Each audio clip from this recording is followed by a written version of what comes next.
Hey, everybody. Welcome to our Thursday night book club with our Flourish team. We are reading Becoming a Person of Influence.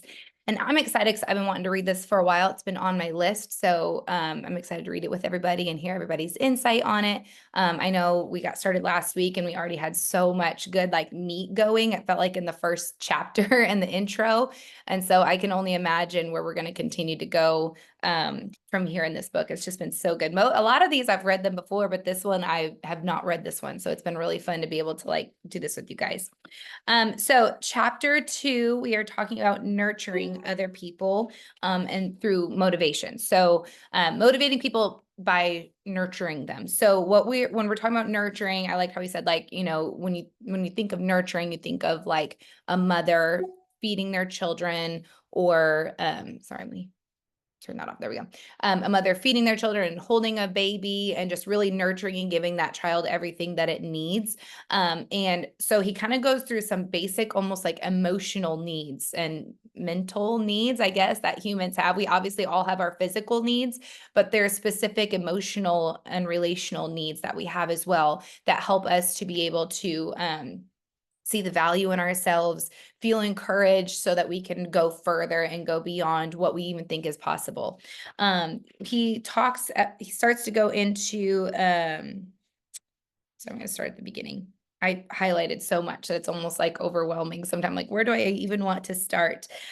He talks about loving people first, right? So he says, if you look around, you'll discover there are people in your life who want to be fed with encouragement, recognition, security, and hope. And that process is called nurturing, and it's a need of every human being.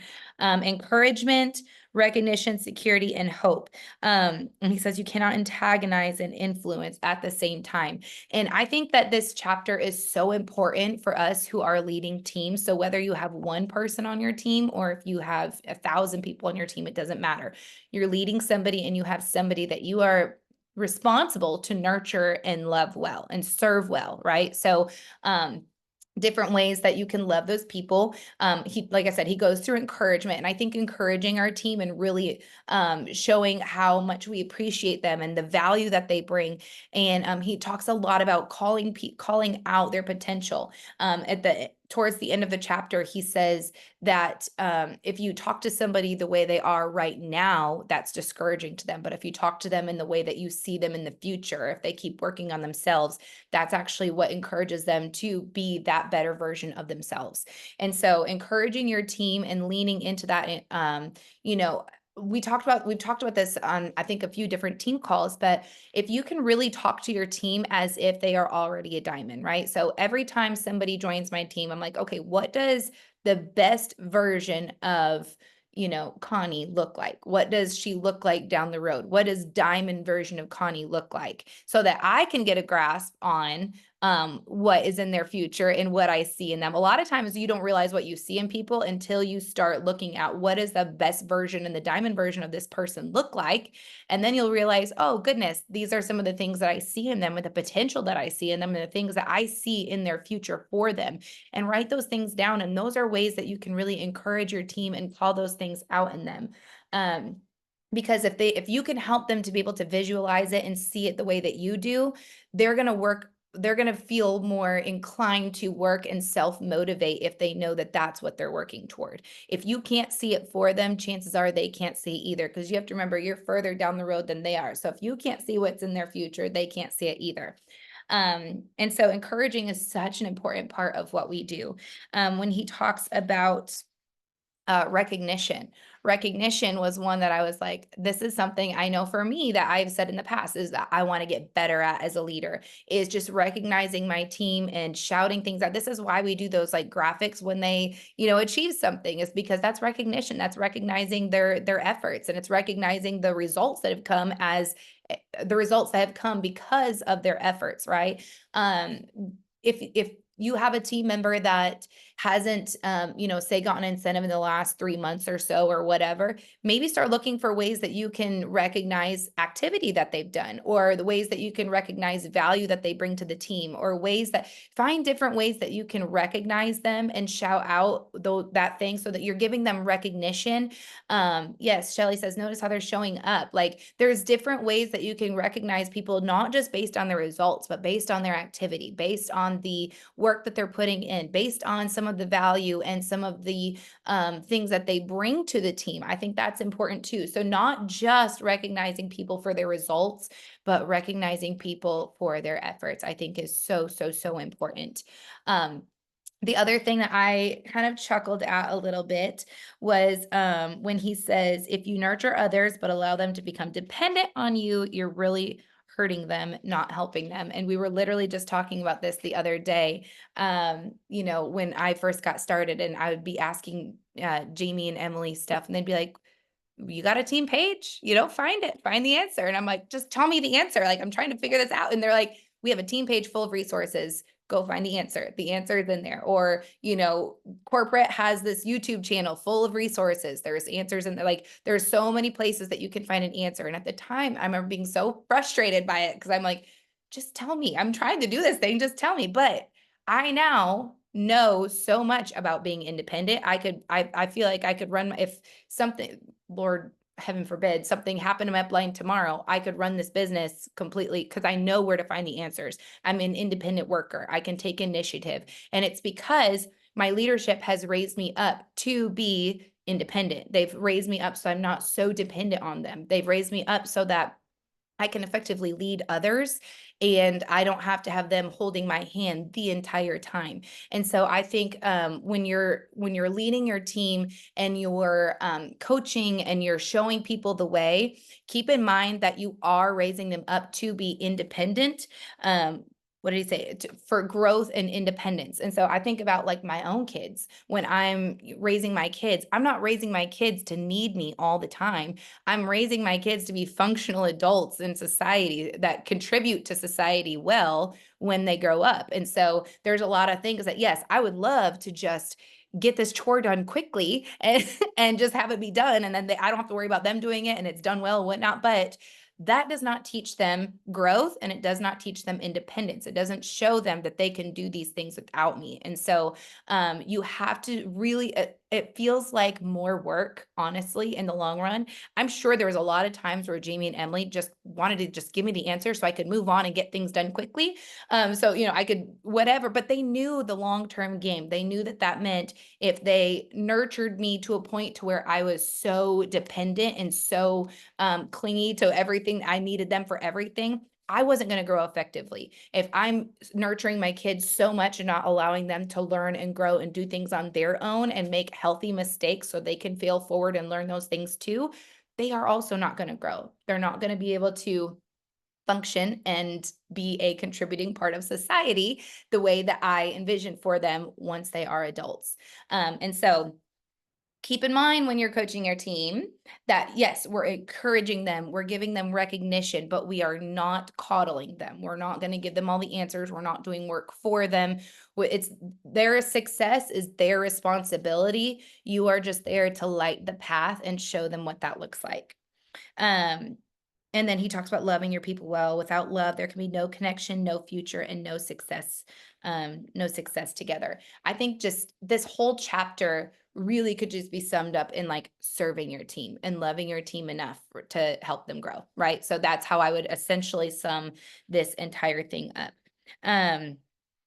I loved the story about the letters. So there was the teacher that all of her students were arguing and fighting and they weren't getting along and there was chaos in the classroom, and she had everybody sit down and write names spaced out, right? And then in between each name, write something nice about each person. And then she went home and copied that and gave these people their list of what everybody said about them.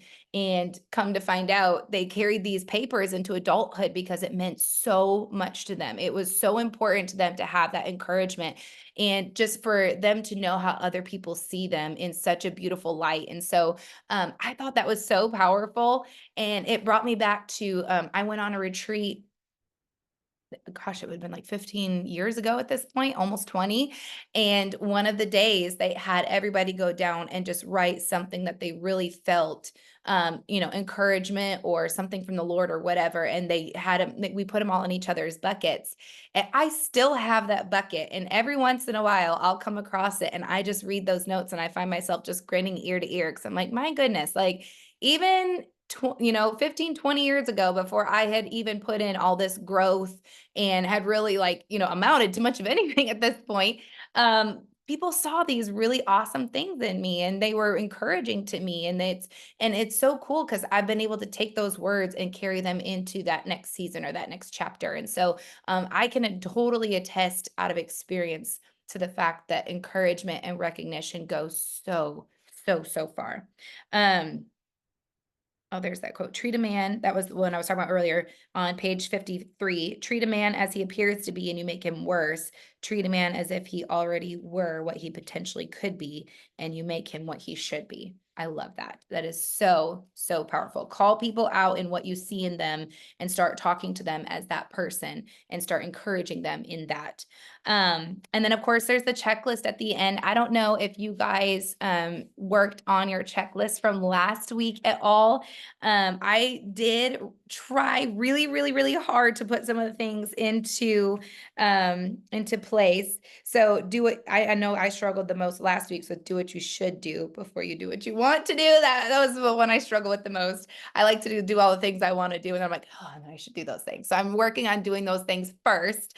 But for this week, the checklist is developing. And I love this because I remember Fallon a while ago said, when you read a book, find a couple action steps that you can put into practice right away. And I've really tried to think through that. So I love that this book literally gives action steps for the week that you can put into place at the end of each chapter. I think that's so cool. But develop a nurturing environment in your home, place of business, or church. Give special encouragement and rebuild bridges. And I loved that give special encouragement part where it says send each person a short handwritten note every week. Pick a few people and just send them a handwritten note. I was like, my goodness, I can't even imagine if I was on the receiving end of that and someone randomly just started sending me a handwritten note every week. That would just make my day, make my whole entire month. And I would just feel so blessed and so loved and so valued. And so I'm already reeling over who I'm going to start sending notes to anonymously. So I don't know if you guys have started putting any of these things into play yet, but I guarantee the quicker you start putting these things into action, the faster you will start seeing results, not just in your business, but in your family and your relationships and your friendships and so on. So, I'm going to go ahead and open it up to you guys. I want to hear what y'all thought. This was such a good chapter. There's lots of good meat in here. So I'm going to go ahead and open it up. I'm going to go first really quickly because I have to put a baby to bed in a second. But all I could think about this whole time was that I had never before in my life experienced nurturing like I get from my leaders in Plexus. And so trying not to get teary-eyed about it, but I had never had people speak life into me or be like, yeah, I think you can do it. I know you can do it. Or I see these qualities, etc. And so the whole time I was just thinking about not only what an honor it is that we get to be part of something that's such a huge part of what we do every day is breathe that life into people, but just how grateful I am and how thankful I am to have found this community of people. I remember my first convention when I had several people that were complete strangers pray over me and just love on me, or even emeralds and rubies and diamonds being like, oh, hi Justina, and talking to me and calling out the good things they saw me doing in my business. That experience, I don't think I will ever forget it my whole life. I just have never, like I said, been affirmed like that and had love poured into me like that. And so it really just reading this kind of relit my excitement and fire for that, because I was like, maybe the next person I reach out to, like, I'm going to be doing that for them. And that's not a small thing. So I love that, Justina. They talk about that too, where he says belonging is one of the most basic human needs. And it was such that sense of belonging is so important to so many people. It's good. I love that you're experiencing that. I was going to say the same thing about my Dear Upline, because you don't sometimes realize how empty your cup is until all of a sudden it's overflowing and you're like, what is this? And how he says, most people are so desperate for encouragement. I don't think most people really realize that until they're on the receiving end of that, and you're just soaking it in like a sponge. And Sal is one of the best encouragers. I think I have a box full of every card or note she's ever sent me, and that says something, because it has been meaningful to me. It has built me. It's been part of the building blocks that has created the person that I am in my business and in my life today. And I love that line in here where he says, "It's because I like myself now when I'm with you." Like that, I was like, oh my gosh, like the tears just started flowing. I'm like, what a tremendous statement. But that's how that feels. And the honor that we have in this business to be that for people, not only the ones that are already here on our teams, but those out there that are waiting for us to just reach out and give an encouraging word, and just to say, hey, I see something in you, like when we're prospecting and we go through, I'm guilty, going through the motions and you just fly through your business steps. But if you really take the time to notice the person for the person and maybe where they're at and how much they are in need of somebody just giving them a kind, uplifting word, and what that will do for them in that moment is huge, is absolutely huge. And we're here for impact. That's about as impactful as you can get. So I absolutely love this chapter. Loved it. Me too, Shell. It was so good because I love the word nurture. I love it. And I feel like as moms, we're natural nurturers. And I feel like that's one gift that God has given me. I love to nurture. I love to, like Sal, we're pretty much the same person. So we love to nurture people. And I loved on 39 where he said, people are influenced most by those who make them feel the best about themselves. And we've just kind of talked about this a little bit, but if you become a major nurturer in the lives of others, then you have an opportunity to make a major impact on them. And I was thinking about that, and not only we obviously have the opportunity to nurture our teams, right? To nurture our business builders. But we have an opportunity also to nurture those who are not sharing the business, our customers. Okay. And we can be nurturing to them as well, by caring for them, right? How is our customer care? That's one way we can nurture people. Obviously, yeah, you want to nurture your team and build them up, whatever. But I think it's important to think about that with our customers as well, and our families, right? Our kids, even our parents, even our siblings, our best friends, on 53, kind of coupling that, the section about the feeling of significance. And it's when you nurture people and add value to them without expecting anything in return, that's when they feel significant. And I think we can really do that well with our customers who are they're just here for the products too. So yeah, I just wanted to mention that because yes, we're all about nurturing our teams and our business builders, but I mean, it makes a huge difference, and it speaks loudly of our company, how we take care of our customers. So yeah, just want to mention that. And then another little spin that I put on it, he talked about nurturing others by love, respect, recognition, and encouragement. I kind of took the spin of people that we're reaching out to a lot, and we're loving on them.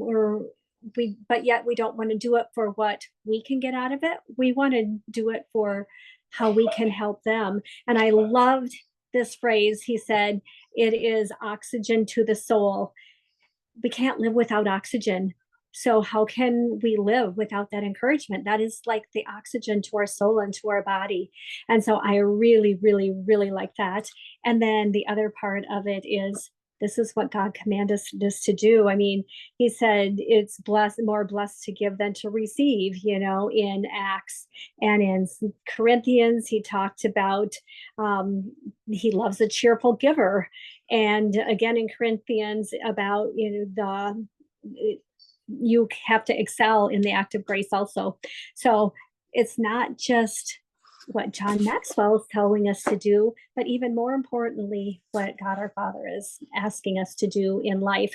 And what goes around comes around. So if we love on others and encourage them, our people that are prospects that we're reaching out to, our team members, like Sue said, our family, everybody is just going to benefit from it. And so will we, because we are honoring God. I too thought of a lot of biblical aspects of what he was saying, because when Jesus renamed Peter the rock, that was the last thing that he was. He was calling out who he will be and showing him, this doesn't end. You're going to screw up major. He didn't know that then yet either, but he's going to screw up major. But I named you rock for a reason. He was famous for calling out those things that are not yet. He doesn't ever look at us the way we are right now.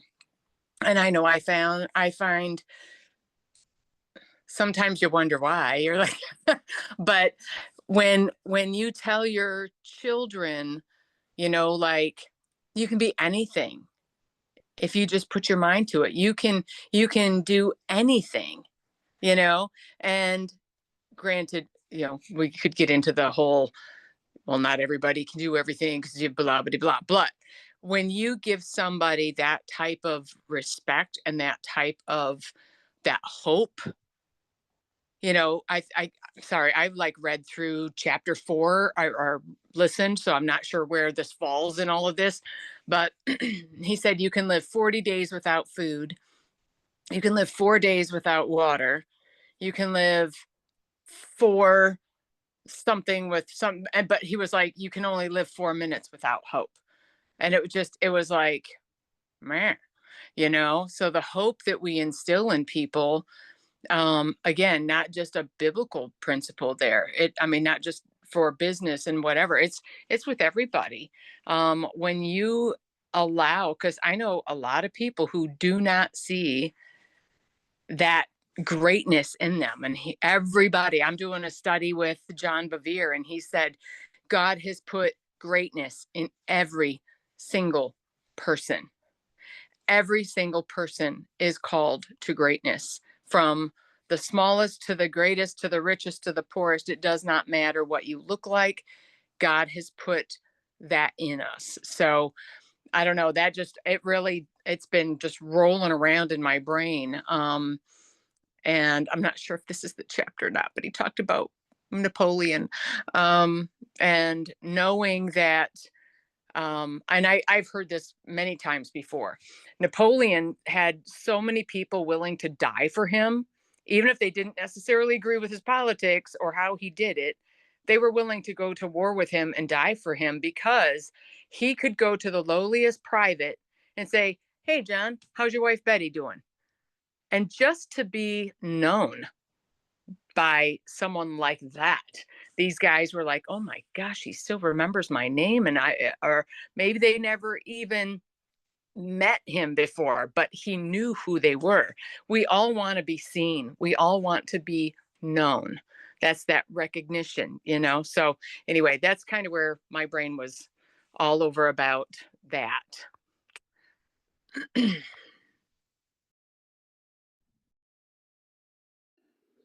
Last year, I think it was, I had my team do this challenge, and it came to mind when I was reading this chapter. We called it the Share the Love Challenge, and we did it in February.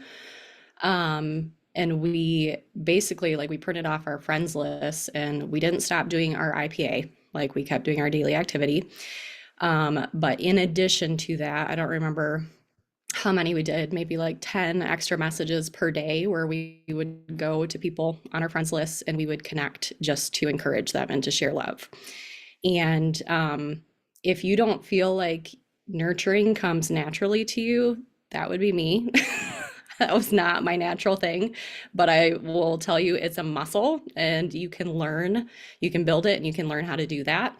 And one huge part of this business is calling out strengths in people. Absolutely. And so if you want a team of business builders that are encouraged and have that oxygen in their souls, it's a great idea to start with your potentials.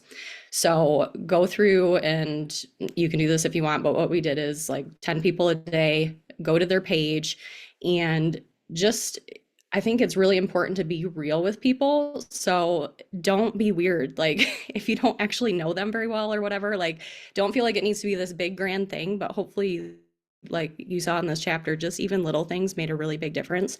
So I'd go to somebody's page and I'd just be like, it looks like you guys spend a ton of family time together. I just want to tell you that I see you being an intentional parent, and I know how important that is as you're raising up your kids. And I wanted to tell you, great job. And I would tag onto this. My mother-in-law died a few years ago, and at her funeral, there were so many nice things being said about her. And I'm like, how many of these people actually said this to her face? Like, I don't think very many of them. Those people came out of the woodwork that she hadn't seen for years.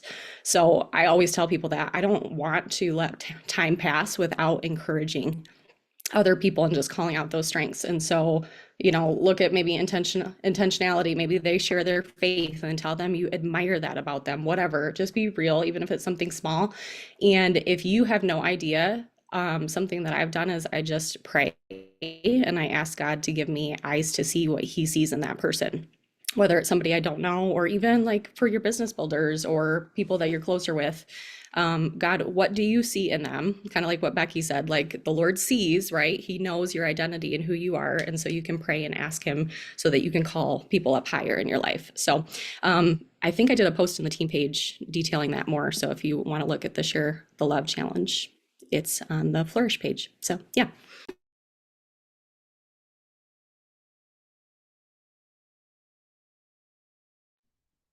I love that idea, Leah. I feel like something that kind of stuck out to me throughout the whole chapter was just that intentional, active encouraging. And then, like, for page 42, it talks about like, don't assuming that they know how you feel about them. Like, you have to tell them, and just like that intentionality behind telling them what you see, or that encouragement piece, or just something to lift them up in that day. So I love your idea.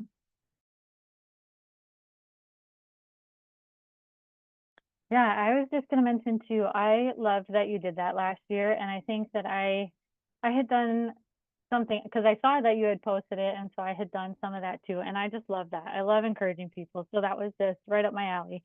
But I love this whole chapter, every single part of it. I have so much highlighted. I'm not going to go through every part of it, but the recognition part just brought me to tears. That story from the teacher, the nun, and how all of these students at that funeral came with these folded papers, or just said, yep, I still have mine. Mine is in a frame or in a book or whatever. And just how powerful that was for that math teacher to do that kind of a project throughout the day, instead of taking their class further into whatever subject or into the math that they were doing. She took a break and she said, nope, we got to do this instead. And I love that. Like, this guy took this note, this list of positive things to Vietnam with him. And like, how amazing is that, And like Natalie was saying at the beginning too, just even looking back at some notes that people write about you, encouraging things, how powerful that is. It makes you just feel good about who you are and what you're doing going forward. And I had a call today with Sal and Shelly, and yeah, it was just so encouraging, just uplifting and just exciting for what the year is happening going forward. But they just always have such good things to say, and just to have somebody in your life to be able to do that is huge.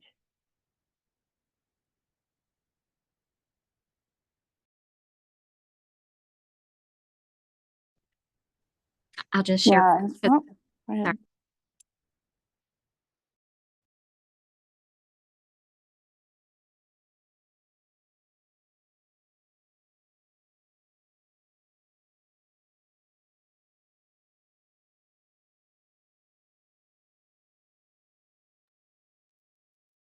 One of y'all want to share? Yeah, okay, I'll go. Okay. Sorry. Yeah, I love that story too about the teacher and the letters. I actually had that when I was in elementary school.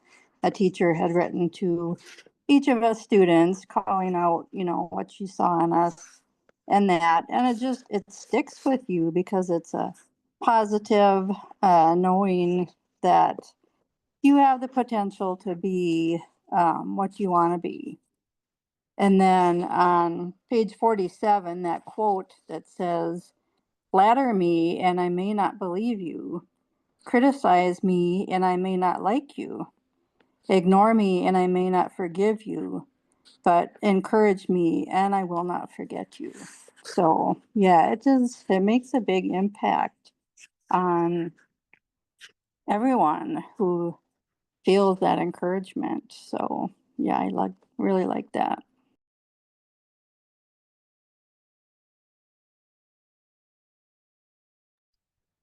Just quickly, I won't talk long because I already did, but I love the story when they went to go get the companion dog, the companion canine. And he said, but remember, you have to be the one to feed it, because then he will look to you and he will think of you as his master and he will see you as loyal. And I think that's what happens when we feed others encouragement. They look to us, they like us. Not that we're looking for people to necessarily like us, but we want them to believe in us and trust in us, just like that dog did when he fed them. If we feed them encouragement or encouraging words, that's what can happen too. So I just love that story.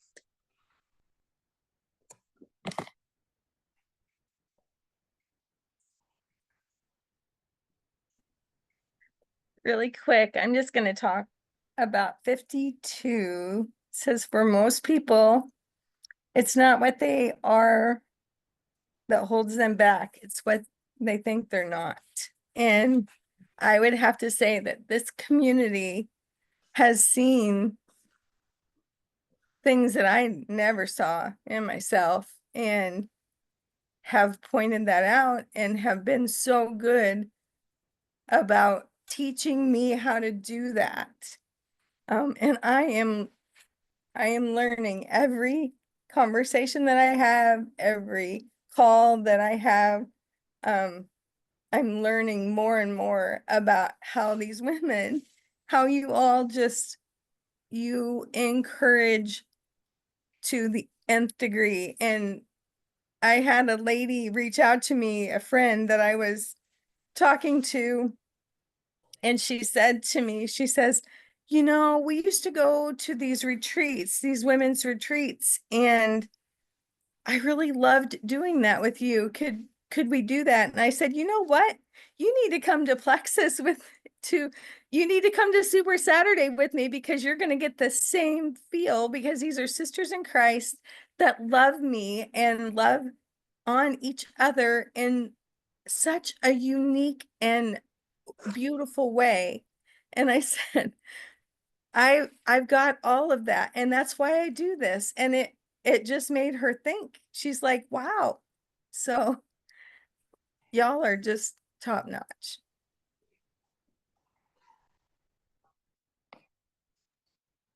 Makes me think of the part where he talks about the donkey And he was like, come on, Robert, come on, like calling all these names. And they're like, how many names did Donkey have? And he's like, just one, but I put blinders on him and make him think that there's all these other people pulling weight. And so I thought that was so funny. And I'm like, it's so true because, we talk about it. And I would say, I hear Shelly say this a lot, and we just say it a lot as a team, is like, just stay close to the fire, meaning like stick with your team, stay in the community, stay a part of, what's happening, and just stay close to the fire. And if you're feeling discouraged, if you're feeling like your business is not going the direction you want it to or whatever, just get closer to the fire and just get with your team, get with your people, because this really is a community of encouragers.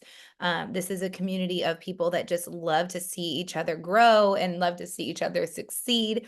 And so the more that you can really pour into others and, allow them to pour into you too in this community, the more you're going to feel that sense of belonging. And I really do believe the more success you're going to see just in your life in general. So that was a really good, I feel like that was a good wrap up spot, Gina, unless anybody else has anything they want to like slide in real quick.